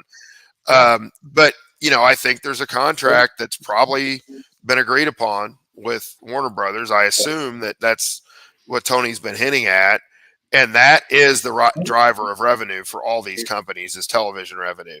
So if the television revenue comes in the way that that AEW hopes, and there's a range there. I mean, if it's 100 million, they'll be okay. If it's 120 million, they'll be pretty good. That's going to be a 3 to 5 year deal, I would think, and that's really the driver of the profitability and ability to be a viable company for any entity right now in sports is the TV money. This is not unique to wrestling. That's what's driving TV and streaming revenue. So I think we'll have some clarification on that soon. I think it'll either be from mildly disappointing to mildly encouraging, and I suspect they're going to be around for a while. They wouldn't sign the deal. And it's just a matter of how profitable they're going to be and how much they can afford to spend. And to get the other question, they could sell eventually to private equity or something, I suppose, but I don't really think that's Tony's goal. And I think it'll be privately owned for the foreseeable future. Bandit Jacobs in the chat says, at this point, I'd say Warner Brothers Discovery would close as a company before AEW would. I don't think the question, Mark, is does AEW survive? I think the question is, at what level do they survive? And how do they evolve if they are a clear distant second when it comes to revenue to WWE? Can they reestablish and differentiate a differentiation between themselves and WWE enough to have a niche where they can the threshold, Dan, is getting at least 3,000 people, so you can do that opening shot that we saw tonight where they show the fans around two sides of the ring and then in the lower bowl and the stage. And if you can do that in a full-fledged arena, not a studio, you can look major league enough to be at a level where your wrestlers seem like stars. And then AEW fans watching can say, this isn't WWE. I know WWE is the number one brand, but these wrestlers are as good as WWE wrestlers, and some of them I like better. And you have to have that major league threshold. And so they need to be able to draw 3,000 people 52 times a year on Dynamite. And that to me is actually in some ways more important than however many tens of millions of dollars it goes either way in the TV deal. Is they need a product that fans are willing to pay to see. Screw the TV money. I mean, that just means he's going to overspend on talent or spend more on staff, or and that can help draw too. But that hasn't been the issue. So AEW's primary job isn't just wait for someone to give them a guaranteed amount of money so Tony can be a self-indulgent booker doing what makes him happy. And that's not a dig. That's just a temptation anybody has. If suddenly you are gifted $50 million, you're going to live your life differently. You're going to live more self-indulgently and not worry about responsibilities and what other people think as much. You'll be less pragmatic. And so for Tony, I just think for AEW, yes, the cable money is likely to be there for them to survive, maybe thrive. But focus on producing a product where they perceive your wrestlers as stars and they feel like they need to be at the show to see them in person, and it's a party. And I don't know, Brian Zillum joined us after Raw on Monday. He's an AEW guy. He covers AEW Collision for PWTorch. He hadn't been to Raw in a long, long time, a WWE show in a long time. And he's like, it was a party that everybody wanted to be at. WWE has that. AEW needs to figure out a way to recapture that. And Dan, that goes back to, one of the questions I was going to throw to you, which is 5 years ago, you had an image, you had thoughts on what AEW would be, what its place would be in the marketplace. Where are you now as a fan, as a longtime veteran fan and someone who covers wrestling, but also as an econ professor looking at the sports business side of things? Where are they compared to where you were 5 years ago forecasting the marketplace and their entrance into it? Well, and you might recall I did a couple audios with Bruce Mitchell about this right before AEW launched, and we talked about it from that perspective. And I would be on the spectrum at the time of wildly optimistic relative to what most people I think were saying. And I'll toot my own horn a little bit. I think I was generally correct on how they would perform relative to NXT in the TV ratings world, et cetera. I think we even talked about, 700,000 to 1 million viewers a week being a good goal for them. And that TV marketplace was much larger 5 years ago than it is today. So, the equivalent of 1 million people 5 years ago might be 700,000 to 800,000 today in the TV world. Mm-hmm. So, yeah. They're viable. They're there. And I will say at the Nashville show that I called in on with my nephew, that was a party. That was a good night for AEW, and they were in the big arena. They only had maybe 6,000 people, but it was full enough. It seemed big time. It just gave the right vibe for everybody. So that's my most recent experience with them. I think getting to your other point about how can they continually draw audiences, this is a little bit of a crutch, but I think they could occasionally do more international tapings that would potentially, at least in the short run, draw that type of crowd you're talking about. That's always break glass in case of emergency type thing. Yeah. It also might be something that could get a curiosity from the audience to view the product a little bit more. But you're right. One article I'm gonna keep going back to what I teach about. There's an article that I just did a presentation on called The Peculiar Economics of Professional Sports. It was in the 1964 Quarterly Journal of Economics, I believe, QJE. Wow. And it's so perceptive. The article basically says in sports over time, if you're number two, you're either going to be like, at the time, Negro League Baseball, which is a completely separate, kind of not a separate market, really, that somehow like later, the WEC was the UFC, like something that's not really competing with the incumbent in the short run. Or you're going to get bought out, or you're going to go bankrupt, or the least likely thing is you're going to survive and somewhat thrive as a longtime competitor to the incumbent. And if you look at the AFL and you look at the ABA and the USFL and all these leagues over the years, they've almost all exclusively closed down, went bankrupt, or merged with the incumbent league. Yeah. And AEW doesn't want to do that. So how long can you're exactly right. There's a level they have to reach they don't have to convince everybody they're number one, but they need to convince a decent number of their fan base that they're number one to them, even if you realize that they're not the number one. You know, McDonald's isn't better than the Chef, where I like to go locally to eat breakfast, even though it's bigger. So you get enough people that can convince themselves that they're number one in quality, if not quantity, then you're okay. But there has to be a substantial number of people that do that. So I think I'm kind of wandering around to agree with you, basically. Yeah. I mean, if they get small enough, I think that's it. It's problematic. Yeah, but if they're clearly minor league, I think that's when they would lean more into the AEW chants. We're doing this for the cause. AEW stands out from what WWE is, but I don't think they want to. I don't think that's what they want the message to be to fans, which is you're rooting for the company. And to me, that is a loser's. To me, it's a loser's mentality. It is. It's Yeah. a small time mentality at the very Yeah. least. Yep. And again, I wanted to get back to this with Darby.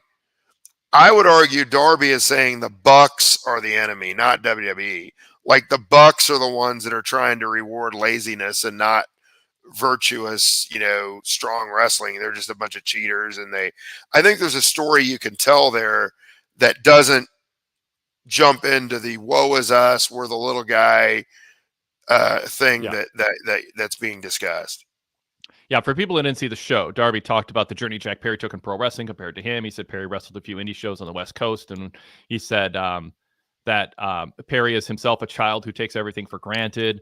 He said he doesn't treat AEW with the respect that's warranted. So the in defense of Darby, there was this whole journey getting to the idea of what have you done for AEW, which is you take for granted this cush job that you've had, and he didn't explicitly say, and yeah, you're friends with EVPs who put up with your who pamper you and feed into your idea, and he doesn't like being talked about as a son of a famous actor. That's just not part of his character.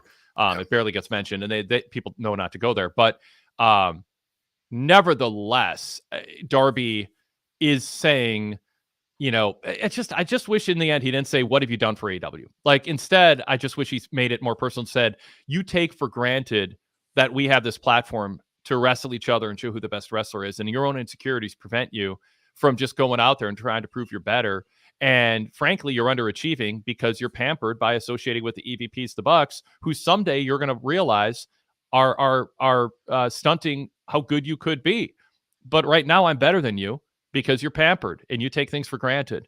And I'm, I think there's a way to steer the promo away from what have you done for AEW? We're all here to contribute to this company and this cause, and instead focus on there's a match, and I'm gonna put you in your place, and I'm gonna show you that you're not as good as you could be because you're spoiled and pampered and don't appreciate what you have. I think there's a way for him to, what he was trying to get at with the AEW thing. If you say that's off the table, I think he can cut the exact same promo, but steer it into a better landing place. That's my argument.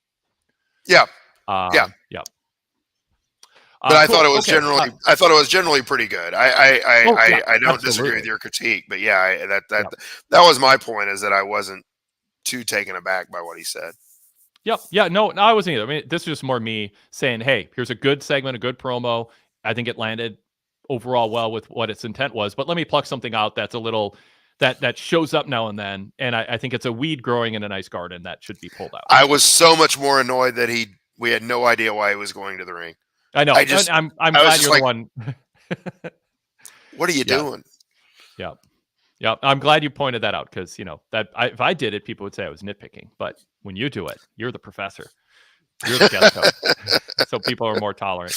You're not wrong. No, that's the same thought crossed my mind. And I even checked the list of what matches did they advertise? Did they advertise a Darby match? Did I miss that? So, all right, I'll bring Mark on just to say goodbye, because I want to keep the show under 90 minutes, which gives us about 6 minutes to go here. But Mark, I know your internet went out or you flashed, so I think you want to wave bye to us. You're, yep. Cool, bye, Mark. guys. Thanks. Bye. Talk to you next time. No, Mark. you guys are awesome, man. Dan, it was nice meeting you. Nice meeting you. Thank you. Wade, keep up all the good work, man. Thank you, Mark. Appreciate the kind words. Bye, guys. Bye. Yeah. I can't do the voice very well. I don't mean to not respond, but I don't know if I can do the voice. I don't know if I can good. or not, because I'm not going to try. Yeah. Maybe I'll practice. No, I'm not. A smart comment from Joshua White. Guys, he was going to the ring to get attacked by Jack Perry. It's obvious. There you go. That's like, why are they showing the GM on their phone? Why would you ever film that? Oh, because he's about to be interrupted, and they wanted to film that. All right, so let's go to actually couple things here. I don't know if I put this up earlier, but Doug said 2 killer video packages in the Danielson and Darby ones. And Bandit Jacob said earlier, I liked it. The entire show helped build Wembley in one way or the other. Zach Barber did note, based on an earlier conversation, Dan, that the commentators reminded the audience a couple times what the main event was. Obviously, Mark came on and said he didn't notice, and you and I didn't, think they should have had on-screen promos or just show them warming up or whatever to more on-screen graphics.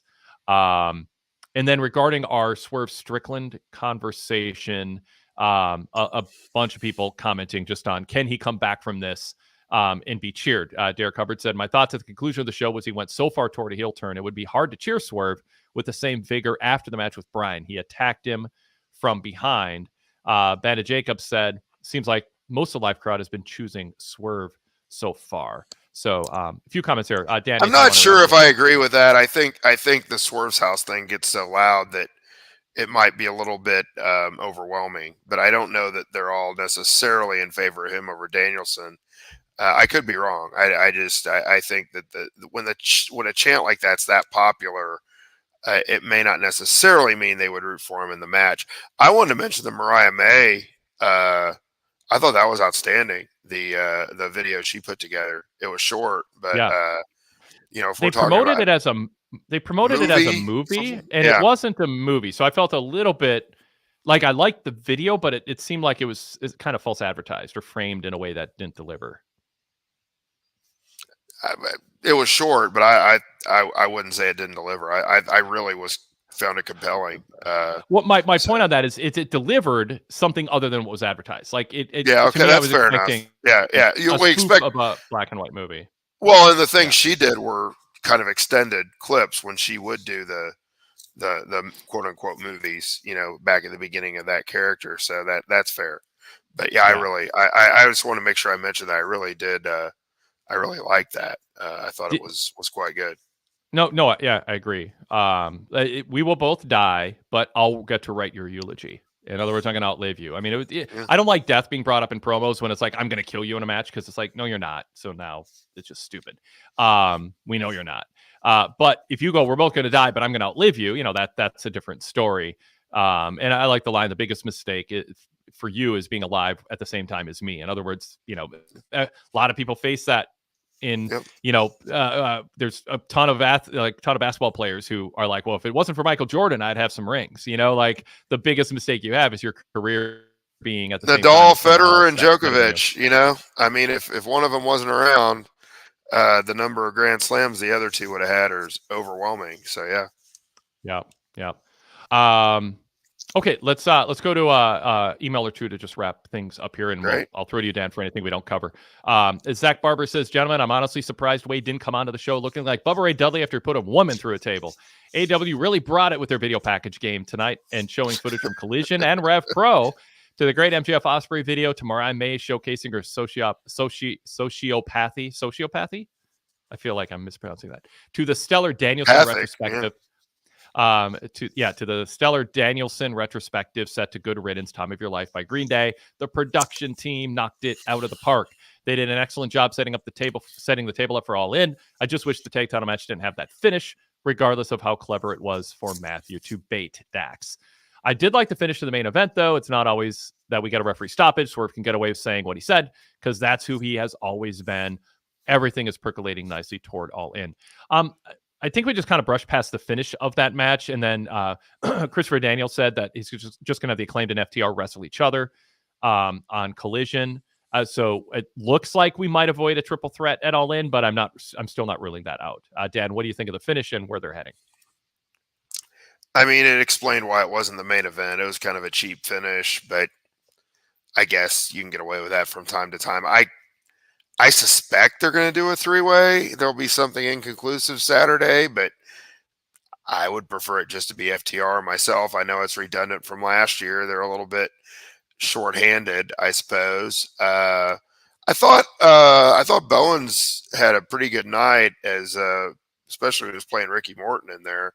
Kind of taking the offense of the Young Bucks. I thought he did really well there. So that match was fairly good, partially because I think he was in there quite a bit.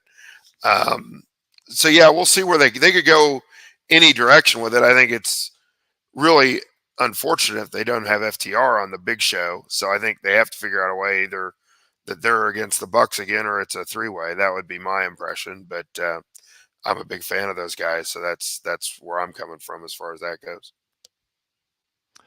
Keith Birdie in the chat says, I've always wanted to talk to Wade about wrestlers saying kill you. It's often a euphemism, like saying your boss is going to kill you if you don't finish your work. It's not always meant to be literal.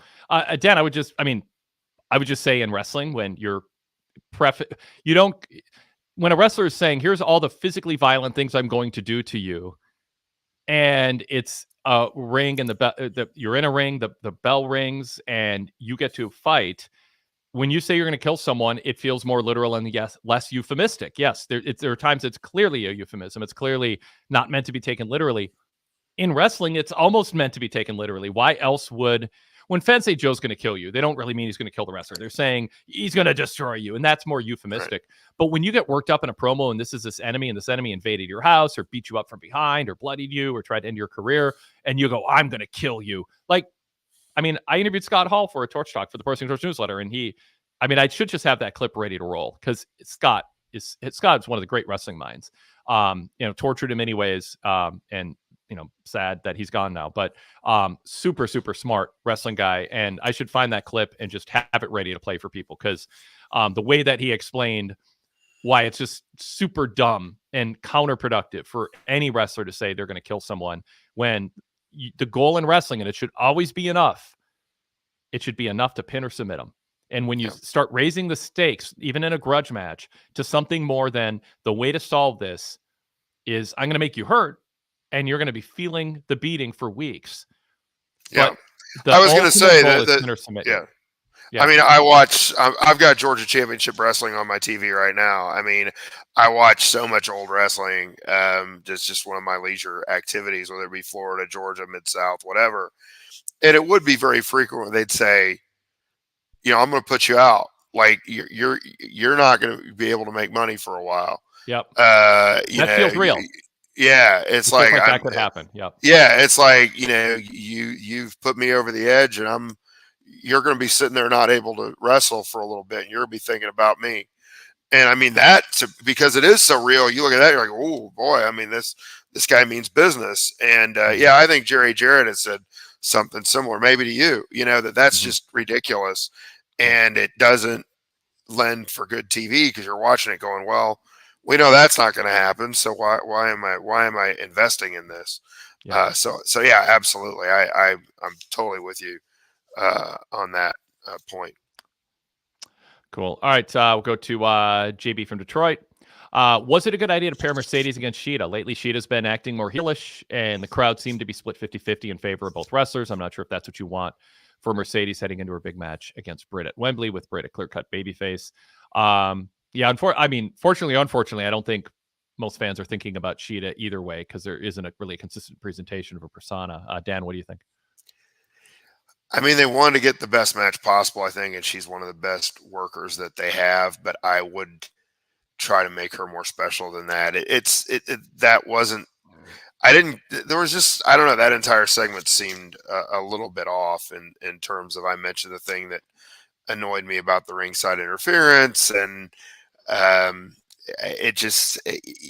think she has enough cachet that you want to save her for a point where the match isn't a foregone conclusion, maybe. So I would have put somebody else in there. And yeah, her character's been all over the place. I know they don't have the deepest roster of women's wrestlers, but that was just a setup for Britt to confront her anyway. So I would have gone a different direction. So speaking of which, JB says it's a rather big coincidence that there was another masked figure in the front row the time that Britt decides to enter the ring from the crowd. Who was that? I suppose one could argue that Britt planted the mask figure to act as a diversion, but the announcer should have brought that into the discussion.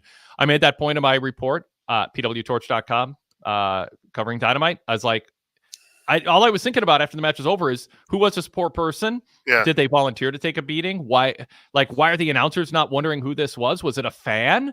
Was it someone who Britt hired to take a beating? Like, it's really sloppy. It was bad. I wrote that down and forgot to bring it up. I agree totally. Yeah. JB says, I'm looking forward to Big Bill versus Hook next week. I think that their styles align for some unique spots. I think we'll learn a lot about Hook. Hook's going to try to, spoiler alert, go after Big Bill's legs, take him down, try to do submission holds. Bill's going to lift him high and drop him and throw him around. And Hook's going to have to take some bumps. So we'll see how it goes. We're going to learn, because it's a classic big man, small man, heel face matchup. So we'll see formula wise how Big Bill does with it. It's tried and true. And can Hook be Ricky Morton? Can he take a convincing beating and still keep? I did want to mention once again, and people are critical of Jericho, and I get it, but the bounty hunter, man, he doesn't say much, he doesn't do much, but he is entertaining. Like, he gets that little line in there at the end. I won't even repeat it since it's a PG show, but I just laugh. I really like that guy. Like, he makes the most of his time on TV. Yes. Another topic, Pac's promo. JB says, the fact that we're getting Pac versus the winner of MJF Ospreay at All Out leads me to believe that Ospreay is going to beat MJF for the title at Wembley, especially the way Pac framed Ospreay as a sneaky backstabber in his promo tonight. What do you think of Pac's promos? My analysis, and I wrote this in my TV report, again, plug PWTorch.com. Check it out while you're watching the show, everybody. I was like, Pac is intense, and we know he's badass, but we know nothing else about him. I'm not invested in him succeeding or failing. There's nothing about his personality, unless, some people, it's like, I like this guy because he's an intense, unapologetic bastard who turns it on in the ring. That's enough for some people. But, like, I know nothing else about, like, as just a generic viewer, you know nothing else about him. You're not given any reason to invest in him in one way or the other. He seems like a guy would not want to, get in a road rage argument with, and then, end up with him coming up to my car window going, you just ran me off the road. He's one of the last people I'd want to meet in a traffic argument. But Dan, what do you think about what JB said, and also just Pac's character? And it's been that way forever. Yeah, and I think he was at his best when he was leading Death Triangle, and given the questionable future of the Lucha Brothers at best, I guess, I don't think that's great for him. Again, I've mentioned this before. We were at the Dynamite in Kansas City where he did that Iron Man match with Kenny Omega, which was, obviously, he's a great wrestler. That was outstanding. But yeah, he's like this really great wrestler that usually loses the most important matches, and he's always angry, and I don't know beyond that, right? Exactly what you said. There's not a big mission statement with him, because it's just always, I'm angry and I'm going to beat you up. So Zach Barber says, you want to know his favorite book or song, LOL. And he's, being a little snarky, but that's fine with his tone. The point is made. What are we asking for, Dan? Is there, like, what is Pac's? I'm not saying I want Pac to play a banjo. I don't need him to dress up as a king. I'm not asking for him to have just a silly cartoon character. So I'm not even like, maybe it's just his personality as such. There's not a lot you can do beyond that. There's not a lot of layers, and he is just in the role he belongs in. And I'm okay with that, but I'm not going to not call it what it is, which is he's a pretty paper thin character who, like you said, loses big matches, but you want to see the matches. I guess I'm just aspiring for something a little more. I'm curious if there is another side to him that could be showcased or come out in a promo. Yeah, like I said, I thought his best was he wasn't really he kind of was the leader, I guess, of Death Triangle to some degree. And him working as someone that's trying to help these other guys succeed, I don't know. He seemed more three-dimensional then. It's hard, in response to Zach, it's hard for me to put my finger on it. I don't think he's a great candidate for a sit down, touchy feely Jim Ross interview or something. But yeah, I guess even if he just had more of a stated mission, and I guess it is the international championship, and he's kind of been forgotten about. And I think when you're always at 9.9 on the anger and yelling scale, it's really hard to care. Like that's his thing. He's never calm. Like he's always super angry, and I kind of tune that out after a while. Maybe that's on me, but I don't know. No, I'm with you. JB says, I also saw a statistic that Mercedes Sheet is the first women's match to open Dynamite in its nearly 5-year history. That's pretty wild. I do think it says about how far the women's division has come in that time and how it is a much better place now than it was even a year ago. I don't know that being on first is a big thing to celebrate. It's more just, why hasn't it happened before? I don't think it's a sign of achievement. It's just more a sign of a lack of Tony's confidence in one of his star women wrestlers opening a show. That's an interesting stat, but it doesn't sound untrue to me. I wouldn't have known that either way, but yeah.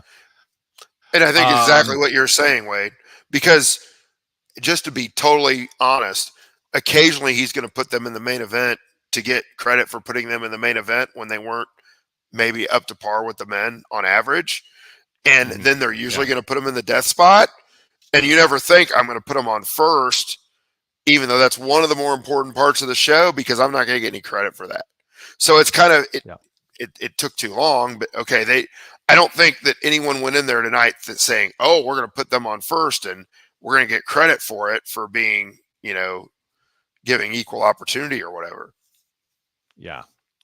JB also says, I predict that Jamie Hayter will return after the Britt Baker Mercedes match at All In, and it'll be Britt's answer to Camille in their second match. And I predict Mercedes wins at Wembley. Yeah, I could definitely see that if she's ready to come back. Also, I predict Mariah wins her match and continues to beat down Tony after the bell. Mina Shirakawa runs in, tries to stop her and talk her down. Mariah brutalizes Mina for massive heat, which will start a Mariah title feud as champion. What do you think of Shirakawa's promo tonight, Dan? And do you think they might have been setting the stage for what JB just brought up? They certainly might have been, because she really didn't say much, right? It was just, I felt like it was, hey, we're going to put her in this story and we don't want to give you anything. So, which is fine. She's done a great job overall. And if she reveals herself, she should reveal herself at Wembley, I suppose. So I don't have a problem with it, but I didn't think it was particularly insightful in terms of where they're going. Yeah, it felt like it wasn't there to serve a purpose now, but build a foundation for something later. We don't want you to forget about her. We're putting her on TV, and she's not going to say anything. And I don't mind having other wrestlers talk about a match that makes the match feel like a big match, especially if they have a connection to the wrestlers who are wrestling. And I think doing that more often is good. Not every promo has to be, frothing at the mouth and yelling you're going to kill someone, or saying you haven't done enough for the cause that AEW represents. It can be, these are my friends, ex-friends, enemies, people I've worked with, and I have thoughts on what happens and an opinion on what I want to see happen. Finally, JB says Swerve is definitely leaning heel by talking about how he's going to brutalize Bryan in front of his daughter and cripple him. I assume that's only for this feud, but will they be able to simply move Swerve back into the face role after Wembley with no consequence? I mean, I hope AEW thought this through. Like I said, he's never been, the cliche, a Boy Scout. I mean, he's kept his edge, unapologetically so. But I mean, his daughter is like, preschool or kindergarten or first grade, wherever she is. I think she's like 6, so probably first grade-ish. It is kind of like, I mean, are we really expected to cheer this guy because whoever comes up next is a heel who says mean things about Swerve or Prince Nana? I mean, I hope they've thought it through. Again, it's not what I would have done. I think there's a more sophisticated, nuanced, whatever, pick your adjective way to approach the final sell for this match, other than, it just happens too often in AEW. There's so many wrestlers who think, well, I'm going to really make this match special by yelling and talking about the violence and over the top things I'm going to do. Hangman Page is guilty of that. It's like, dial it back, people. It's just, you get numb to it. So I would have done it differently, but I don't think it ruins Swerve's character because it's not out of character, but it is going to be a little bit of a recovery. We'll see what happens, Dan. I think they've got a little bit of hubris based on the fact that he behaved that way to Hangman and is still this popular. And I think I wouldn't necessarily rely on that as much as they seem to be relying on it. I agree with Yeah. they should have. I like the way you described the sports. Like it's enough for him to retire Bryan Danielson. Like to say, hey, I respect you, but you're coming for my title. You've put it on the line, and I'm gonna end your career. I'll buy you. I don't know if he drinks beer, but whatever, I'll tip a glass to you afterward. But this is real and this is competitive, and I'm out here to. You're gonna get the thing where he said you're gonna give me your legacy.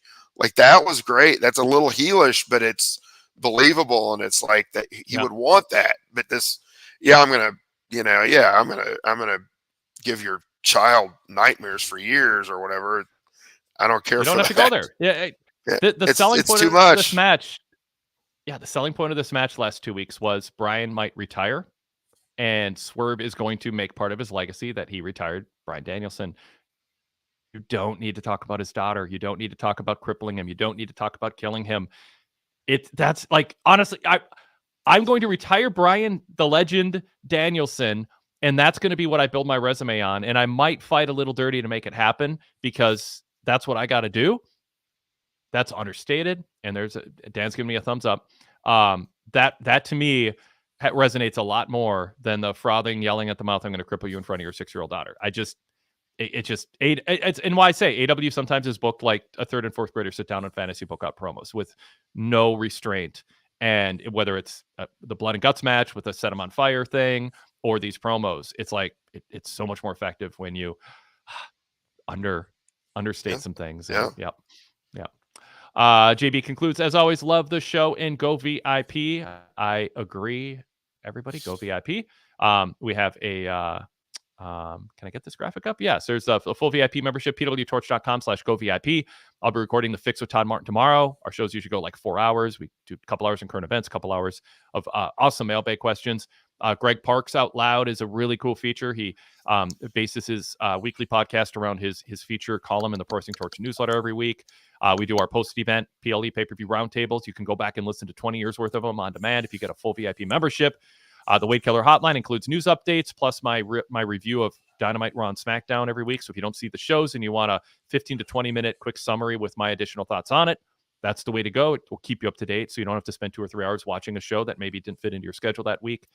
And also Everything with Rich and Wade, which Dan referenced earlier. Rich Fan joins me for his show every usually on Tuesdays, and we have a kind of a different cadence and thing. And then actually on the flagship yesterday, Jason Paul joined me, and we did a 45-minute roughly VIP exclusive after show, answering emails and covering other stuff. And I could go on. Those are just the shows at the forefront here. Alan Forel does a great job with his international and historical perspective. Somebody just said in the chat that they were catching up on his whole library when they went VIP recently, and that's cool. The NXT 8 Years Back show with Tom and Kelly is great.